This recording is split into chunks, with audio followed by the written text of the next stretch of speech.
We don't have Ring. We actually have our own system. My husband said, yeah, we're going to pay extra for the DVR. We're going to pay extra for this. And I'm like, why? Everybody else just has that. I just want to see what's going on.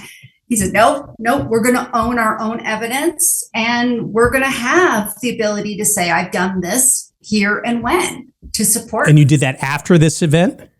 No, we had this before. You had it beforehand. Okay, so you had your own DVR video. What is it about Ring that you chose not to use it? Because they're on the cloud. They do have a subscription service.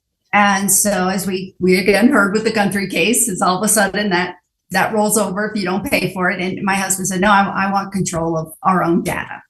Okay, so it was about not sharing the private comings and goings of your home, which I'm all for.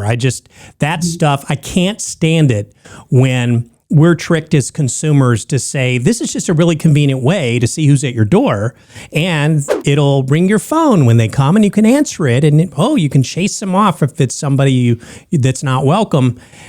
They never really put out front what's in the fine print, which is, and we have the right to record that video and sometimes share it with third parties. What is the number one thing Google wants out of all of us? To learn like, Chrisanna came back from the grocery store and I saw the brand of the grocery store, and she does it on Tuesdays and on Fridays. So we'll push ads to her as she's leaning toward those choices. So it makes it like, I always ask myself, why do they want this camera on? Why am I allowing this? Why is this so inexpensive, if not free?